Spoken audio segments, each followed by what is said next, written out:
friends, welcome back to the main channel. Today we're talking about the TV film, or as it's officially known as the TV movie. Now, the reason why we're talking about this today is because I've realised on this channel I have always spoke about the TV film as in, I've always talked about the Eighth Doctor as a character, never as a person in the film, never as the film itself, not just the person. So, this will be a short video on this topic, because there isn't really enough you could say. So overall, I'm gonna start with the overall thoughts. So my overall thoughts is that I absolutely adore the TV film. I know that there's a few flaws in it that mean that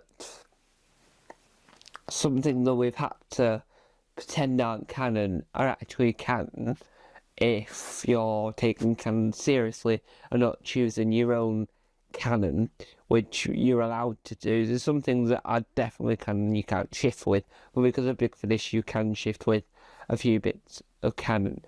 So the key bit of the TV movie that I think works really well is the fact that they do a nod to classic Who even further back than him with the Jelly Baby. The criticism that a lot of people say, I think that this is why it failed in America and it was successful here. But this is why it failed in America because there's one reason and one reason only, right? The 2005, I'll give some context.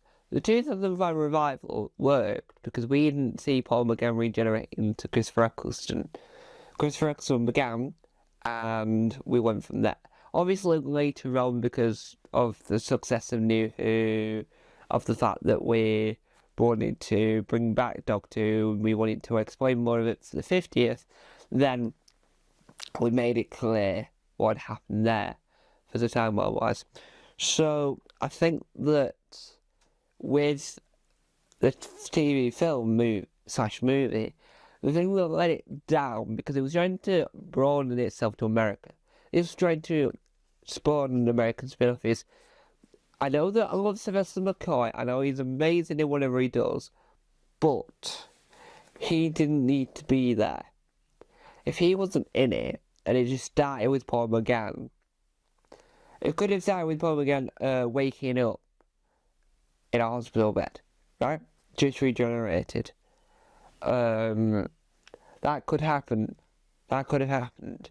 So it could have been a regeneration story. But instead of it being about the Doctor regenerating to another Doctor, the next incarnation, it could be he's just regenerated.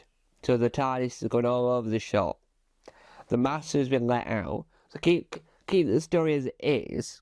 Just remove Sylvester McCoy from it, because what that would do is, in my opinion, that would enhance, say, look America, Doctor Who has existed for years in the UK, but now we're bringing our own version, but the way we're going to make our own version is keep it canon to what's there by referencing regeneration, but we're just going to have our own man.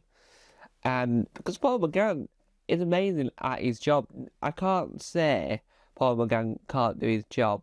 See, he really can. He is amazing. It's just that is the key. And a lot of people say this. This is why I'm saying it. Because it's my opinion also. But it's the key thing that everyone says won't let it down, because you can't introduce... Right, so Ncuti Gatwa. Theoretically, if you haven't seen the 60th anniversary specials, you can still watch Ncuti Gatwa's era and you're happy as Larry. That works. Now with the TV film, if you've never seen any of Doctor Who before, you won't know who Sylvester McCoy is and you won't know why he's trained into Paul McGann. Unless you don't know who Paul McGann is or Sylvester McCoy as actors generally. Who knows? So, this type of thing makes life trickier because it's like, right, so we're trying to introduce a new audience. So Fox are going, right, let's think, what can we do to introduce a new audience to this British franchise? Well, we want to make a rum version, so let's get the previous Doctor, let's make him regenerate into the new Doctor. Yeah, brand new fans are going to be completely on board with that, and no wonder it failed in America. Luckily, I'll give you the good news, it was a huge success in the UK.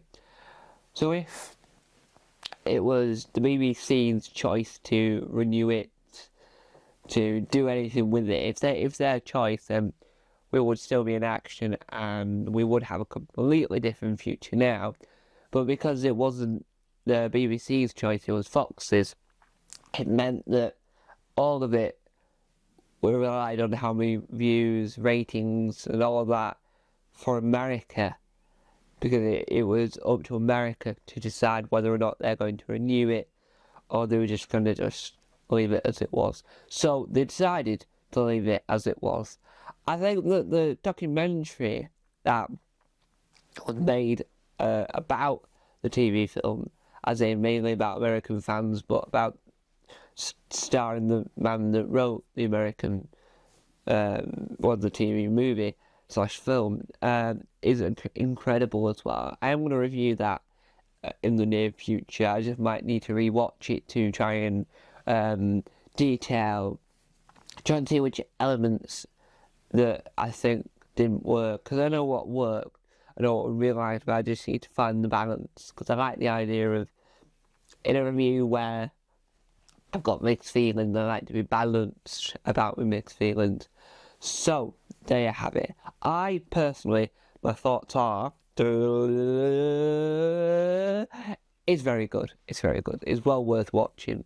If you haven't seen it, it's on the BBC iPlayer, it hasn't been on there in years, or ever, from my recollection.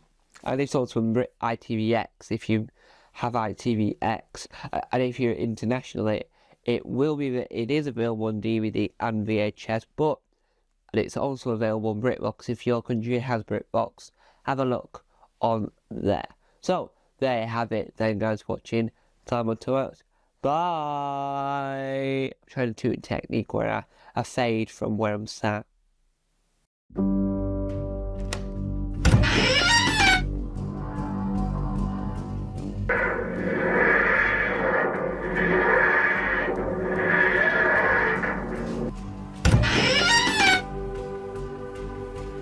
Don't forget to subscribe to the official Tom Mason YouTube channel.